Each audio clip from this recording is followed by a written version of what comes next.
Guys, आपको idea भी है फ्यूचर में हम डीएनए के अंदर म्यूजिक या फिर मूवीज को स्टोर करके रख सकते हैं। आज ऐसी एक्साइटिंग बातें बताऊंगा जो बायोटेक की फील्ड में चल रहा है और माइंड हिला के रख देगा आपका।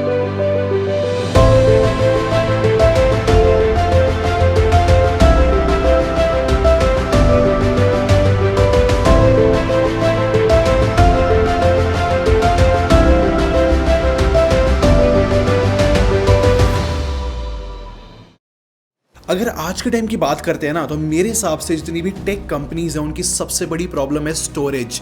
जो बड़ी कंपनीज है ना, उन्होंने तो पता नहीं कितनी बड़ी बड़ी स्टोरेज एरियाज ले रखे हैं, उनकी तो बिल्डिंग बनी हुई है सर्वर की और उधर डाटा स्टोर होता है।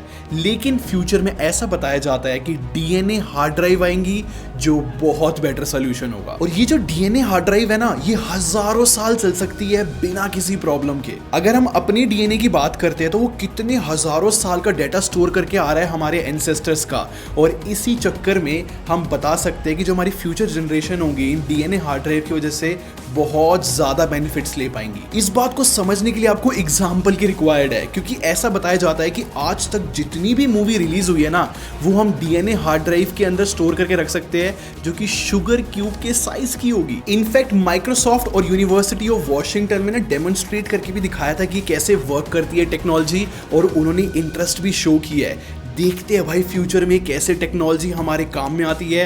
ये सुनकर मैं बहुत एक्साइट हो गया था। One of the reasons that we're using DNA is its density is orders of magnitude higher than anything that exists today. Its reliability and resiliency, and then it has relevancy. We think that as long as there are humans alive, we'll care about reading our own DNA, and that means that we'll have a storage format that will be with us that will always be relevant. Next technology समझने से पहले आपको ये पता होना चाहिए कि heart diseases आज के टाइम पे कितनी बड़ी प्रॉब्लम बन के बैठी है। मतलब अगर हम हार्ट को ट्रांसप्लांट भी करना चाहे, किसी और का दिल भी लगाना चाहे अपने शरीर में, तो वो बहुत ज़्यादा टफ है और उसके अंदर कॉम्प्लिकेशंस भी बहुत ज़्यादा है। But recently 3D printed heart बनाया है ह्यूमन बॉडी के सेल्स का यूज लेते हुए, और ये जो हार्ट है बना है तेल अवीव यूनिवर्सिटी में, जो कि इजराइल के अंदर है। इससे पहले रिसर्चर्स ना सिर्फ सिंपल टिश्यू 3D प्रिंट कर पाते थे, वो भी बिना किसी ब्लड सेल के। बट इस बार रिसर्चर्स ने fully functional 3D printed heart बनाया है, जिसके अंदर वेसल्स भी है, ब्लड सेल्स भी है और बाकी इंपॉर्टेंट कंपोनेंट्स भी है जो कि हार्ट को रन करने के लिए चाहिए। एक और प्रॉब्लम ये बताई जाती है कि इन 3D हार्ट्स को ना सिखाना पड़ेगा कि ह्यूमन बॉडी में बिहेव कैसे करना है। बट स्टिल मैं बोलूंगा, जब मैंने इसके बारे में पहली बार सुना, सच में ऐसा लगा कि हमारा फ्यूचर बड़ा सिक्योर है। नेक्स्ट बात करते हैं AR VR के बारे में। जब भी ये टर्म माइंड में आती है ना, कि वो भी टेकी सुनता है, तो उसको सिर्फ गेम्स या फिर एंटरटेनमेंट समझ में आता है। लेकिन मेडिकल फील्ड में ये दोनों टेक्नोलॉजी कुछ क्रेजी काम कर रही है। मैं आपको AR और VR सर्जरीज के बारे में बताता हूँ। अमेरिका में एक हॉस्पिटल है जॉन हॉपकिंस, उसमें कुछ डॉक्टर्स ने रिसेंटली बिल्कुल AR VR सर्जरीज करी है, और इसमें माइंड ब्लोइंग बात यह है कि डॉक्टर्स को पेशेंट की बॉडी का हर एक पार्ट 3D में AR के थ्रू दिख रहा था, जिससे वो सारा काम एक्यूरेसी के थ्रू कर पा रहे थे। चीजें इतनी ज्यादा रियल थी कि डॉक्टर को बिना पेशेंट के स्किन को टच करे पूरे के पूरे बॉडी ऑर्गन्स दिख रहे थे, वो भी 3D में। सोचो गाइस, ऑपरेशन के टाइम पे कितनी एक्यूरेसी तो बढ़ी रही है, बट मेडिकल फील्ड के बारे में सोचो, जो बच्चे नए आए हैं पढ़ना चाहते हैं, उसमें कितनी आसानी होगी, क्योंकि ऐसी बहुत सारी एप्स आ रही है जो कि रियल टाइम में हार्ट बीट दिखाती है, और अगर हार्ट अटैक आता है तो मेडिकल स्टूडेंट्स देख सकते हैं कि हार्ट की बिहेवियर कैसा होता है। मेरे हिसाब से फ्यूचर में AR VR जो है मेडिकल फील्ड में कुछ एक्स्ट्रा ऑर्डिनरी हेल्प करने वाला है। नेक्स्ट बात करते हैं इलॉन मस्क के बारे में। इलॉन मस्क की एक कंपनी है न्यूरालिंक, और इस कंपनी का मेन मोटिव है आपके ब्रेन में एक चिप लगानी है। मे बी ये सुनकर अच्छा ना लगाओ, बट इसकी एप्लीकेशंस एक्स्ट्रा ऑर्डिनरी है, और अगर वो चिप आपके माइंड में लग जाती है तो आप बैठे बैठे जो हो अपना मोबाइल और कंप्यूटर चला सकते हो बिना कोई भी डिवाइस टच करे।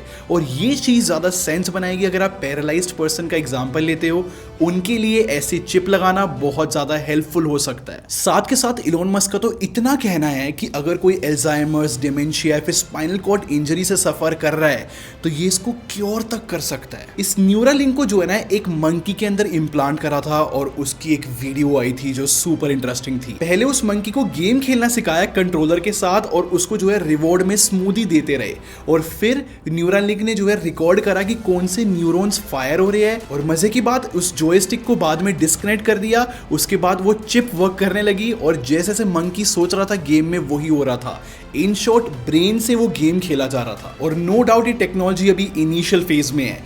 फ्यूचर में ये क्या क्या कर सकती है आप यहीं से अंदाजा लगा लो। नेक्स्ट बात करते हैं क्रिस्पर के बारे में, और ये टेक्नोलॉजी ऐसी है जिसमें दम है कि पूरी दुनिया को बदल सकती है, क्योंकि इस वाली टेक्नोलॉजी के थ्रू हम अपने जीन्स को एडिट कर सकते हैं। इस टेक्नोलॉजी की ब्राइट साइड की बात करूं तो एंडलेस बेनिफिट्स है यहाँ पर। एग्जाम्पल से समझो, अगर आपके जीन्स में डायबिटीज बीमारी चलती हुई आ रही है, आपके पेरेंट्स को, आपके ग्रैंडफादर को थी, आप चाहो तो अपने जीन को एडिट करके उस बीमारी को एलिमिनेट कर सकते हो अपने जीन्स में से। या फिर कोई बीमारी स्प्रेड हो रही है तो हम अपने जीन्स को एडिट करके उस बीमारी से इम्यून कर सकते हैं खुद को। इनफैक्ट जो सब्जियां हम लोग उगाते हैं उनकी ग्रोथ को भी हम इंप्रूव कर सकते हैं। और अब मैं आपको बताता हूं कि ये क्रिस्पर टेक्नोलॉजी कहां पर यूज हो रही है। नंबर 1, पिग्स को जो है ह्यूमन के लिए एज अ डोनर की तरह बनाया जा रहा है। साइंटिस्ट का कहना है कि जो पिग्स के लंग्स और हार्ट है ना, उनका शेप एंड साइज बहुत सिमिलर अगर ह्यूमन से कंपेयर करते हैं तो। सोचो इस क्रिस्पर की जीन टेक्नोलॉजी को यूज करके जो पिग्स के ऑर्गन होंगे, हार्ट या फिर लंग्स, हम ह्यूमन में यूज कर सकते हैं, क्योंकि हम तो अब जीन एडिट करने की बात कर रहे हैं ना। इनफैक्ट यूएस में एक आदमी है, उसको जो है पिग का हार्ट लगाया गया और सर्जरी सक्सेसफुल भी रही, लेकिन 2 महीने बाद दुख की बात यह है कि वो जिंदा नहीं रहा। We have given him a better option than what continuing his therapy would have been, but whether it's a day, week, month, year, I don't know. Number 2, cancers और ब्लड डिसऑर्डर के नए ट्रीटमेंट आ सकते हैं इस technology के through. America के कुछ researchers का ये कहना है कि अगर कोई कैंसर से सफर कर रहा है तो उस इंसान के इम्यून सेल्स को निकाल के और उनके जीन्स को एडिट करके इस तरीके की कैपेबिलिटी दे सकते हैं कि वो कैंसर सेल्स को अटैक कर सके, और इससे सच में ट्रीटमेंट निकल सकता है। लेकिन ये टेक्नोलॉजी बहुत ज्यादा कॉन्ट्रोवर्शियल भी है। लोगों का ये कहना है कि इस टेक्नोलॉजी की वजह से हम जो है बच्चों को 100% परफेक्ट बना सकते हैं, जो कि लाइक एथिकली राइट नहीं है। आपका क्या सोचना है इसके बारे में कमेंट सेक्शन में बताओ गाइस। अब नेक्स्ट टेक्नोलॉजी की बात करते हैं, फेस ट्रांसप्लांट। 2010 की ये कहानी है। ऑस्कर नाम का एक लड़का था, उसका एक्सीडेंट होता है और उसने अपना फेस बहुत ज्यादा डैमेज कर लिया था। फिर डॉक्टर्स ने उसको बोला कि उसको फुल फेस ट्रांसप्लांट की नीड है। फिर यहां से वर्ल्ड का सबसे पहला फुल फेस ट्रांसप्लांट होता है, जिसमें एक डेड बॉडी का पूरा फेस निकाल के उस ऑस्कर के फेस पे लगाया जाता है, जिसमें सारी चीजें ट्रांसप्लांट करी गई, जो teeth, lips, eyelid, nose, seriously everything. और ये जो ऑपरेशन था ना 24 घंटे चला था, और ऑपरेशन इतना सक्सेसफुल रहा कि कुछ टाइम बाद ऑस्कर के चेहरे पे दाढ़ी भी आने लगी थी, और कुछ ही हफ्तों में ऑस्कर जो है लिक्विड भी इनटेक कर पा रहा था और थोड़ा बहुत बोल भी पा रहा था।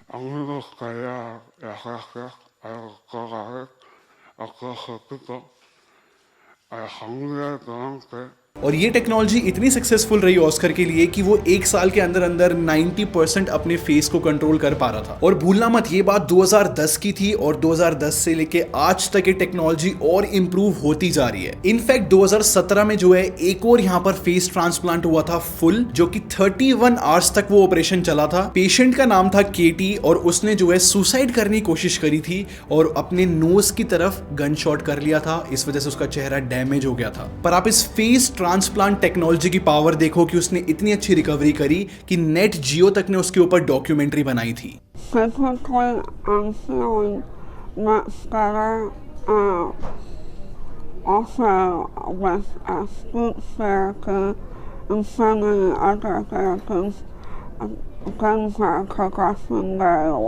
यहाँ पर ये वीडियो खत्म होती है, बट मैं ये कहना चाहूंगा यार, पूरे टाइम मेरे फेस पे एक एक्साइटमेंट थी जब मैं इन सब चीज़ों के बारे में पढ़ रहा था, और पता लगता है कि टेक्नोलॉजी कितनी पावरफुल है, कैसे जो है सब कुछ मेक एंड ब्रेक कर सकती है। और मैं ऐसी वीडियो हर थर्सडे लेकर आता हूँ 8 PM। तो नेक्स्ट थर्सडे मिलते हैं।